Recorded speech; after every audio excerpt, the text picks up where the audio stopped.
សួរសំណួរក្រៅមេរៀនណាលោកគ្រូខ្ញុំមានកូនប្រុសម្នាក់គាត់ចេះលោកគ្រូតាមដែលធ្លាប់រៀនមកខ្ញុំធ្លាប់ដឹងថាតើតាមានអ្នកមានអភិញ្ញាមានញៀនអីចឹងបានឃើញពួកអមនុស្សបានណាលោកបាទប៉ុន្តែកូនខ្ញុំមានកូនប្រុសម្នាក់ហ្នឹងគាត់អាយុតែ30ឆ្នាំហើយគាត់តែងតែអាសាឃើញពួកអមនុស្សជួនណាគាត់ទៅពេទ្យចឹងគាត់ថាឃើញដេកក្រោមគ្រែអ្នកជំងឺក៏មានទៅវត្តហ្នឹងឃើញនៅក្នុងវត្តហ្នឹងឃើញនៅឈរផ្ដុំគ្នានៅក្នុងវត្តហ្នឹងក៏មានហើយថ្ងៃមុននេះគេថាគេឃើញប្រែត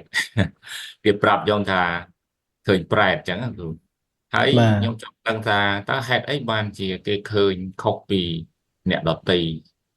ចឹងលោកគ្រូព្រោះសុខភាពគេល្អទេធម្មតាទេការឃើញវាមិនមែនតលតែអភិញ្ញាទេค่ะអភិញ្ញាគេចង់ឃើញអីឃើញនឹងអញ្ចឹងណាបាទមានឈានជាបាតទៅគេមានបំណងឃើញអីឃើញនឹងមិនមានអីរារាំងតែមនុស្សខ្លះអាចឃើញបានបើពួកគេឲ្យឃើញនេះវាអាស្រ័យលើពួកសត្វហ្នឹងឲ្យឃើញអញ្ចឹងណាបាទនឹងឧទាហរណ៍ដូចជាកាលដែលអនាថបណ្ឌិកសេដ្ឋីនិយាយគ្នាមួយទេវតានាងទេពធីតានៅខ្លងទ្វារអីចឹងធម្មតាលោកសេដ្ឋីមានឃើញណា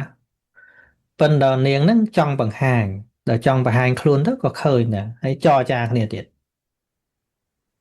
បាទនេះមិនមែនឃើញដោយអភិញ្ញាទេឃើញដោយពួកសត្វហ្នឹងគេចង់ឲ្យឃើញបាទអញ្ចឹងអាហ្នឹងវាតកតងនឹងអកុសលវិបាកដែរព្រោះដែលគេឲ្យយើងឃើញរូបអាក្រក់ៗអញ្ចឹងខណៈឃើញរូបអាក្រក់អាហ្នឹងវាជាអកុសលវិបាកដែលកើតឡើងហ្នឹងហើយបាទតែថាឲ្យយើងទៅវិនិច្ឆ័យថាកម្មអីវាឲ្យផលអញ្ចឹងយើងដឹងវាមិនបានទេគាត់ដឹងថាបើឃើញរូបអាក្រក់វាអកុសលវិបាកហ្នឹងហើយបាទគាត់ប្រាប់ខ្ញុំតាំងពីអាយុប្រហែលជា7 8ឆ្នាំថាពួកថាគាត់ឃើញអមនុស្សហ្នឹងប៉ុន្តែខ្ញុំអត់ជឿទេដល់តែគាត់ធំឡើងដឹងក្តីមែនទែនបានគាត់ប្រាប់ទៅបានជឿហើយក៏អត់យល់មូលហេតុអីបានអញ្ចឹងហ្នឹងហើយព្រោះវាពាក់ព័ន្ធនឹងគេឲ្យឃើញហ្នឹងបាទឥឡូវគាត់ឃើញឡើងស៊ាំលេងខ្លាចហើយឡើងស៊ាំដូចមែនទែនទៅពពួកសត្វទាំងអស់ហ្នឹងបើយើងឃើញឲ្យធម្មតាចឹងល្អបាទអ្នកដែលខ្លាចខ្លាំងណាស់តែមិនដែលឃើញឮតែគេកំឡាដែរបាទនឹងដូចយើងសិក្សាក្នុងគម្ពីរដីកាមានច្រើនណាដែលវិខអ្នកនៅក្នុងព្រៃឃើញឬក៏បាច់តែនៅក្នុងព្រៃនៅក្នុងផ្ទះក៏ដោយឃើញនិយាយគ្នាអីគឺទៅជាសាមញ្ញធម្មតាដែលគេយល់ថាវាជាកំណើតដូចតែយើងដែរអញ្ចឹងបាទតែដល់យើងនេះមិនសូវឃើញជាប្រយុទ្ធគ្នាខ្លាចបាសសក់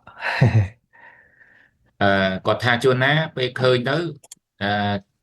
ពួកហ្នឹងចង់និយាយរកគាត់តែគាត់ធ្វើជាអត់ដឹងអត់ចង់និយាយរកកិច្ចចេញមកហ្នឹងបាទ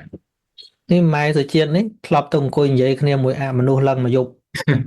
ទៅមើលថ្ងៃណាចាំឲ្យគាត់និយាយ